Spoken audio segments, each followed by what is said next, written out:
Cześć, witam Cię na moim kanale The Somber Vlog. Ja nazywam się Daniel Somber i zajmuję się fotografią i podróżami od ponad 10 lat. Obecnie jestem w podróży w Peru już od 4 miesięcy w regionie Cusco w Andach. Zaczyna się tutaj sezon, kończy się pora deszczowa, także na pewno coraz więcej będzie tych wędrówek, coraz więcej materiału tutaj powstaje. Dlatego postanowiłem założyć ten kanał, aby móc podzielić się z Tobą moim doświadczeniem, wskazówkami dotyczącymi podróży i fotografii. Poza pięknymi widokami podzielę się z Tobą praktycznymi wskazówkami, jak przygotować się do wyprawy, jaki sprzęt się sprawuje, co warto zabrać ze sobą na wędrówkę pieszą, tak abyś mógł również zacząć na własną rękę. Dobra, lecimy! Dzień dobry. Jest za 15:07. Właśnie przygotowuję tutaj jedzonko na trasę. Niecałe 3 km na busy do miasteczka San Salvador i stamtąd będę jechał do Pisac.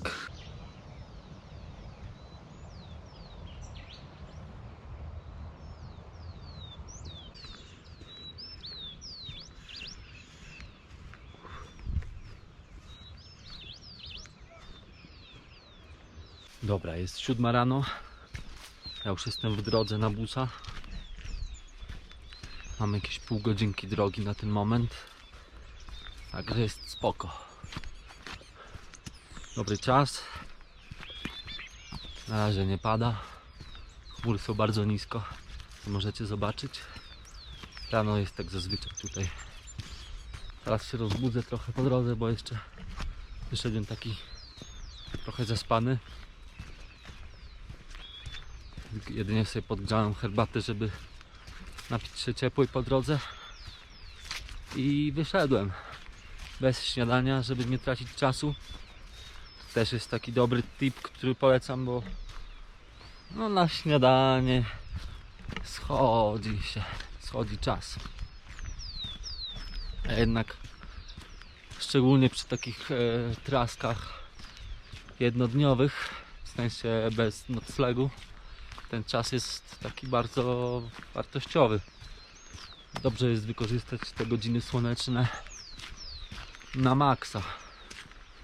Także ja akurat będę przemierzał przez wioski, więc na pewno coś złapię.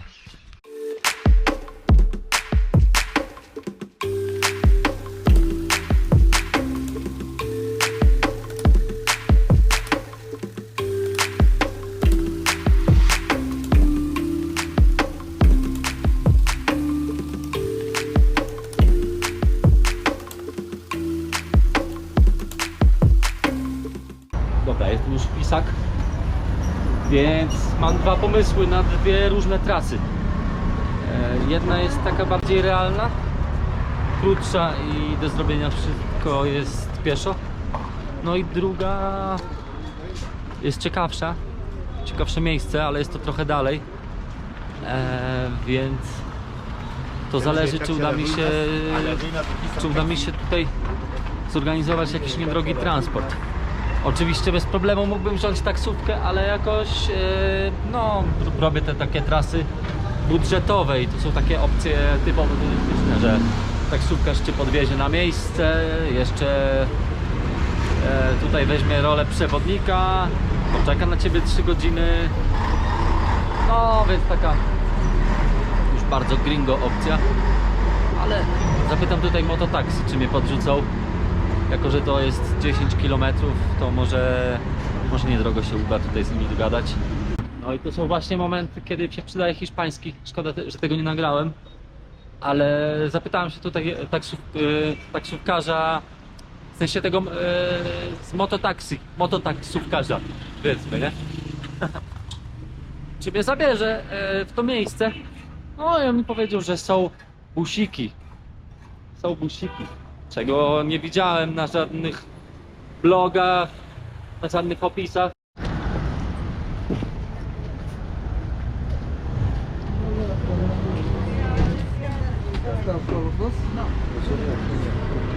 Traki Sakocza. No, kolektywu. Dobra, właśnie pogadałem tutaj z busiarzem i jak się okazało, zabierze mnie tutaj do miejscowości Sakasa. A już tutaj sprawdzę. Myślę, że to jest jakieś 10 km stąd. A już do jeziorka Kinsakocha będę miał rzut beretem jakieś 50 minut. Także szykuje się zajebisty dzień. Hola, buenos días.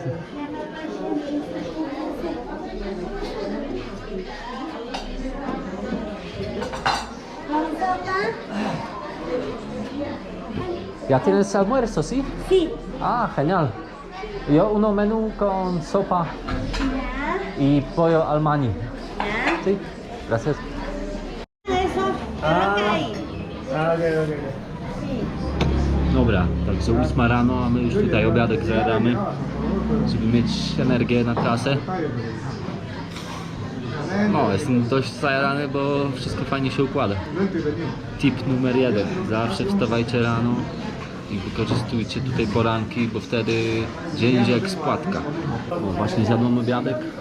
Tutaj obiad śniadanie o 8:30. No i taki kolejny tip, jeśli jesteście w Pisac lub generalnie w Peru, zawsze szukajcie bazarków. Najlepsze domowe jedzenie, niedrogie. A wracając do Pisac, to wiadomo, to jest dość turystyczne miasteczko, także jest tu pełno takich fancy gringo spotów, gdzie zapłacicie no, ceny już takie europejskie nawet, nie?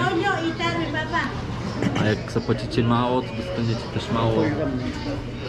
mało jedzenia, także bazarki najlepsze i ma sort. Tutaj za 8 soli, czyli tam jakieś około 8 zł, może trochę więcej. Dwudaniowy obiadek z ciepłą herbatką. To jest to. Dobra, korzystając, że jestem tutaj na bazarku w Pisac, jeszcze zrobię wam rundkę, żeby tutaj pokazać to miejsce. A ja osobiście uwielbiam te wszystkie bazarki, także check it out.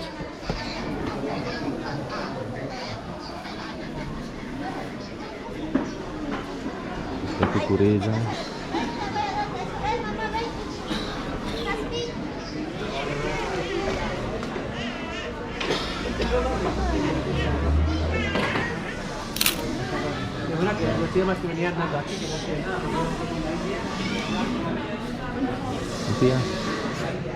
Owocki.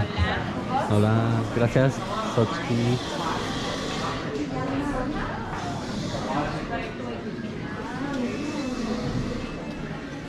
Mięsko, rybki, kurczaczki.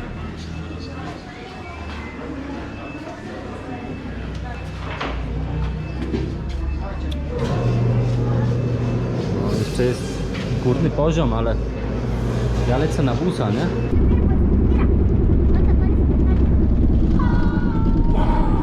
Okej, wysiadłem tutaj na drodze.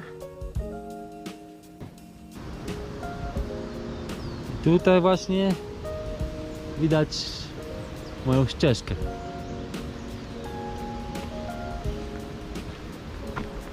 Ja tutaj już opuszczam drogę i idę moją traską nad jeziorko.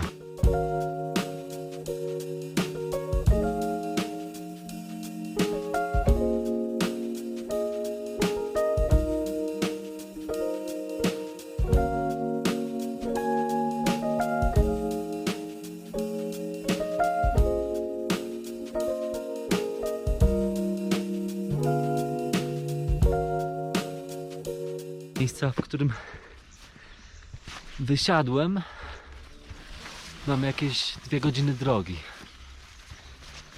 To są co prawda 4,5 km, ale idzie się ciągle pod górkę, po terenie górzystym. Także no, zajmuje to około 2 godziny. Później zweryfikuję. Jestem już na poziomie 3500 i to jeziorko jest na poziomie 4000. Aż muszę stanąć, żeby móc mówić, bo mnie zadyszka łapie jak idę i mówię. Także no, powolutku się będę oswajał z tą wysokością 4000 metrów nad poziomem morza. Oprócz Kinsakocza tam są dwa pozostałe jeziorka, które są nawet nieco wyżej, także jak czas i warunki mi pozwolą, to zrobię tam małą rundkę. No i trzeba będzie zawracać. Myślę, że i tak jakąś końcówkę będę wracał po zmroku, jeśli zrobię tą rundkę nad jeziorkami.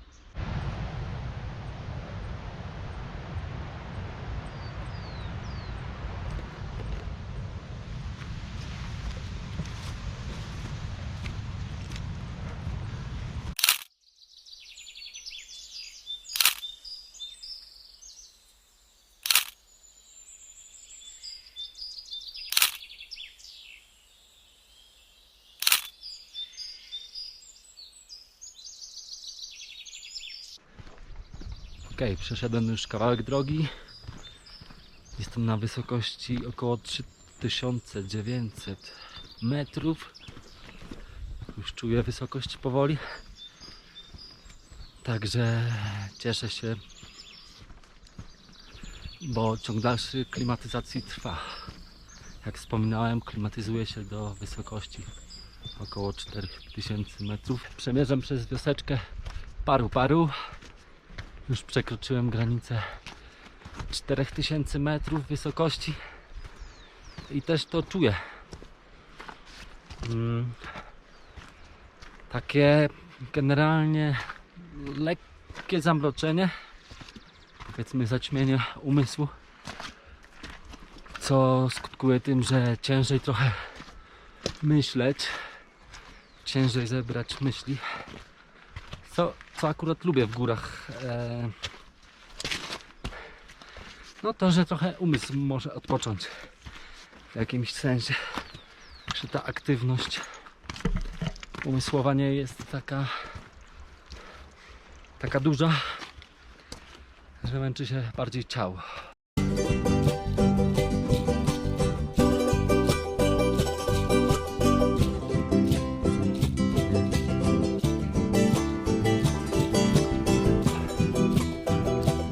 Docieramy do legendarnego jeziora Kinsakocza. W Państwu laguna Kinsakocza.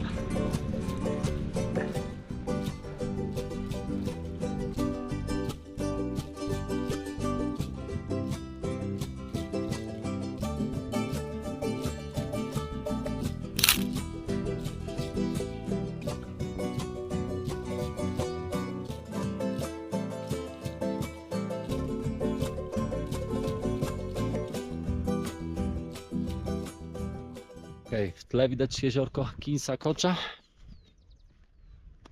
a ja idę dalej na kolejne jeziorko, które nazywa się Azulkocza i Pumakocza.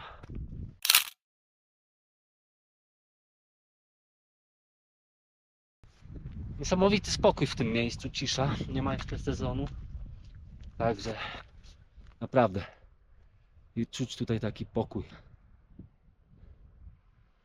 Już tutaj miejscowi proponowali mi noclegi, więc pewno tu wrócę następnym razem. Może skorzystam z noclegów, a może przyjadę tu z namiocikiem swoim. No ale dzisiaj robię takie rozpoznanie. Miejsce jak najbardziej warte zobaczenia. Myślę, że jak będzie tu bardziej ciepło i słoneczniej, to na pewno bajka. Jezioro jest piękne. No i dookoła góry można też się wspiąć na jakieś wyższe górki tutaj. Wysokość około 4500. Także też widok musi być super.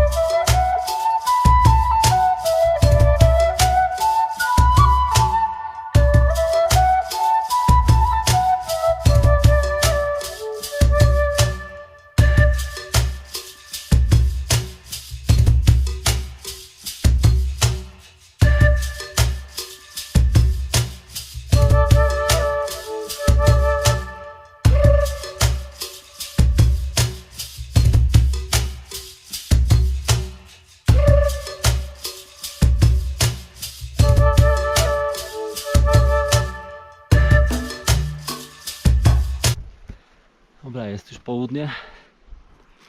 Trochę się przejaśnia. Troszkę się pojawiło słoneczka. Jako że czeka mnie jeszcze 15 km drogi powrotnej, co ma zająć około 6 godzin, to wdrapuję się tutaj na taki szczyt, z którego powinienem widzieć wszystkie 3 jeziora, bo akurat 2 pozostałe jeziora są po drugiej stronie góry. Także na dziś wejdę sobie jeszcze tutaj na tą górę, na którą się wspinam, żeby rzucić okiem na jeziora, posiedzieć sobie chwilę na 4300, coś przekąszę, no i droga powrotna.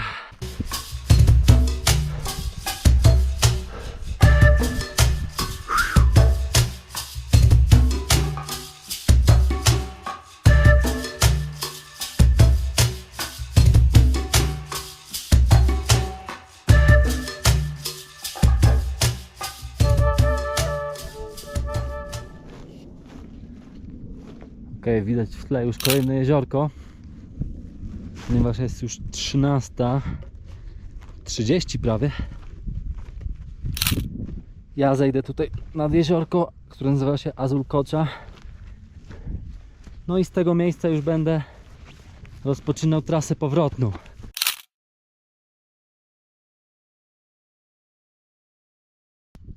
Właśnie mnie złapała pora obiadowa, także pokażę wam tutaj, co zabrałem ze sobą do jedzenia. Więc ziemniaczki, proszę bardzo, jajeczka i fasola. Jest to pełnowartościowy posiłek, jako że górskie wędrówki pochłaniają dużo energii. Warto się wzmocnić w trakcie. Zejście. Tutaj się pasą owce. Już tutaj piesek szczekał na mnie, jako że pilnuję stada, więc nie będę ich stresował, nie będę się tam zbliżał.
Jest godzina 15:30.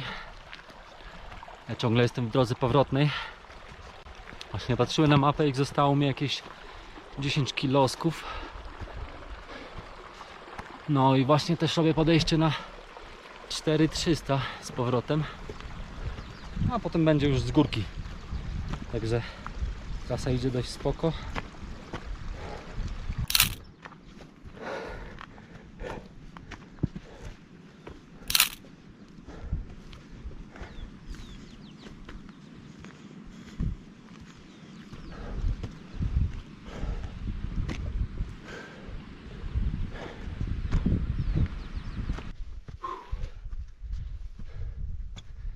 O, jest już 16.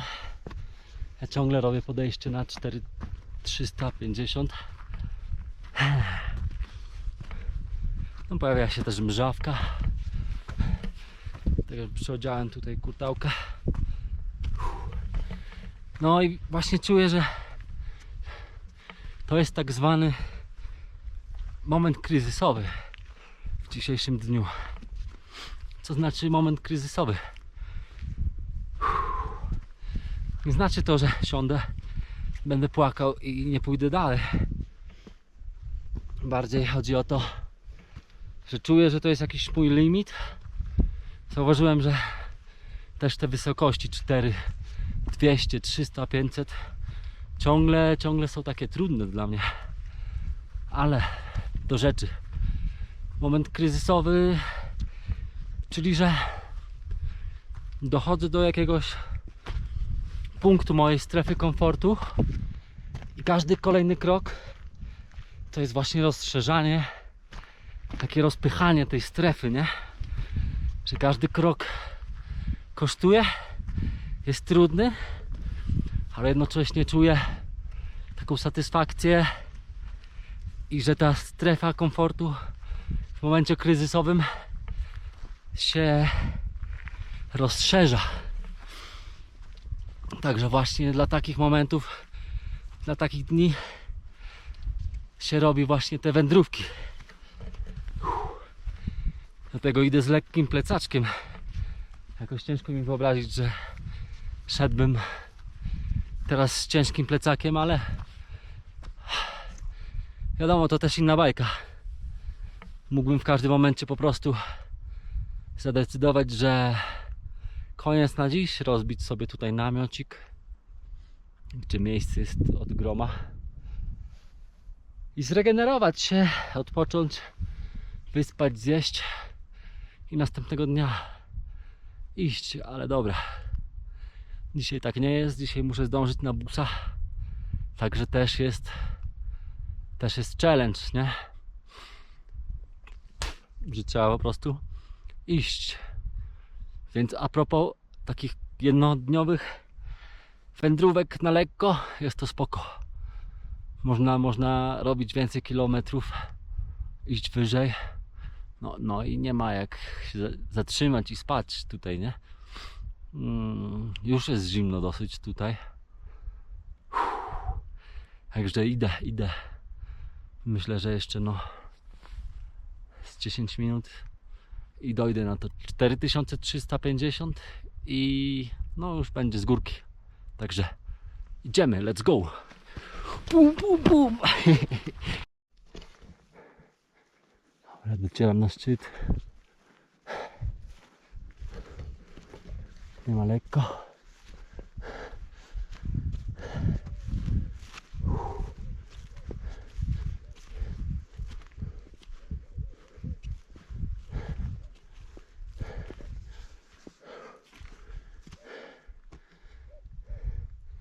Na dole jeziorko Marłaj.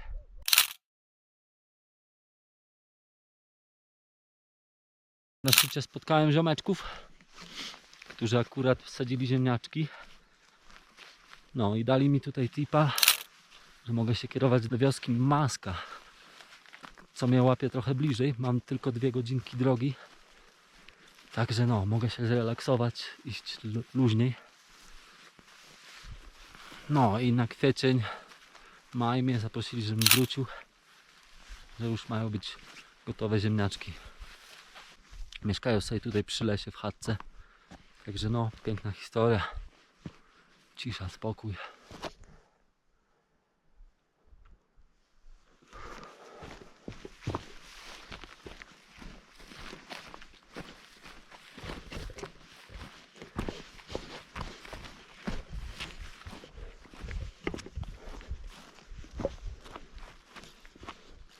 A tu w dole widać kolejne jeziorko, Marway. I panoramka. Dobra. Kolana mam tego.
Jest już 17:30. Zmierzam do miejscowości Maska. No i przechodzę sobie tutaj przez takie domostwa, przez wioseczki. Dużo zwierząt widziałem po drodze. Świnie, lamy, owce, kury. Ludzie pracują na roli. No ale miejscówka bajka. Zieloniutko. Spokojniutko. Górki. Już nieźle jestem wymamłany. Powoli mi się autopilot załącza. Ale nogi same mnie prowadzą, także lecimy.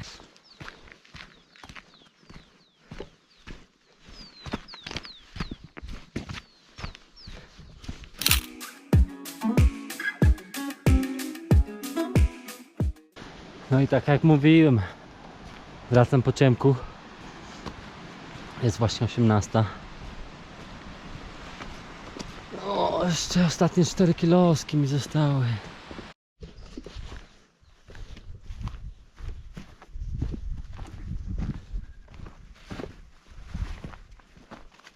Na zegarku 19:06. Docieram do Maska. Ale miałem przeprawę. Okej, już jestem w miasteczku San Salvador, z którego praktycznie wyruszyłem. Mam ostatnie 2,5 km na chatę. Także mission done. Dzięki za to, że byliście ze mną w dzisiejszej wędrówce. No, spodziewajcie się więcej jednodniowych wędrówek i nie tylko.